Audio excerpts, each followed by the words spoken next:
Hi and welcome to another video where I'm going to be explaining the structure and how to get the volume for it and how to solve it.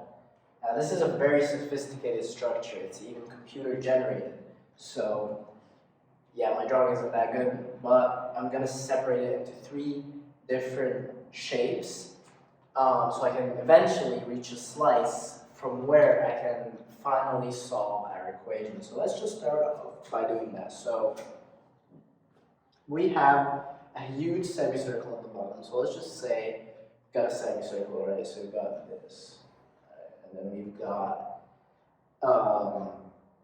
the circle, of course. And yes, my drawing isn't that good, but we've got this going through it, which is the diameter, right? And we've got half of it, which is the radius. And then we want to take a slice. So we're going to take this slice right here, which is going to be a triangle. Right? And then we can go ahead and move like this, and we can have our circle.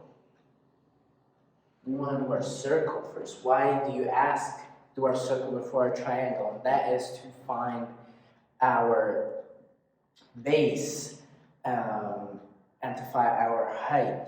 And simply, we would have the diameter running through it, right? And then we'd have this, and we'd have this as our y, right? And this part is the x.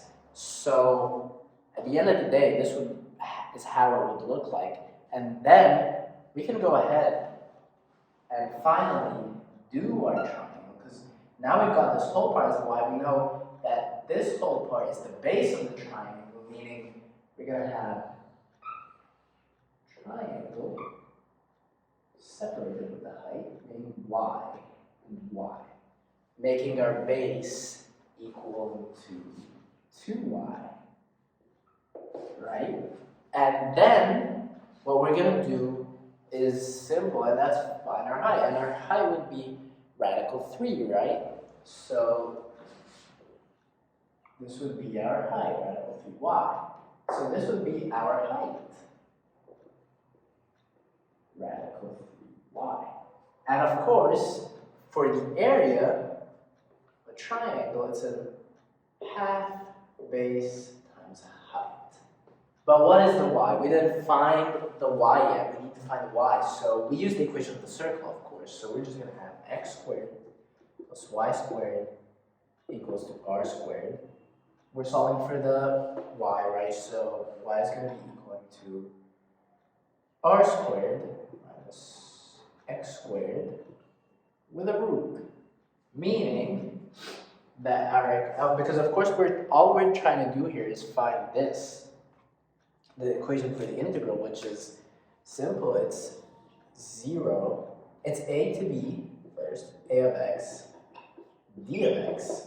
So this is our equation, and we need to find the a of x. So the a of x would equal half times 2 times the base, which is r squared minus x squared times the height, which is this, radical 3 times radical r squared minus x squared, meaning at the end of the day, we would have, we can just plug this whole thing into the integral. So we would go ahead and do our integral, and it would go from negative 1 to 1, and then half times 2 r squared minus x squared roots of r times radical 3 times r squared minus x squared dx, right? And then solve for the dx, and eventually we would get our answer, right? So it would be pretty simple at the end. So our answer would be, at the end after integrating this, is 4 radical 3 over 3. And this is our equation for the volume. So that is simply how to do it. And it's a fairly hard problem, because it's a computer generated picture, so it's actually more confusing, but after you break it down into several steps, you'll eventually find it and you'll eventually be able to solve it. So thank you for watching.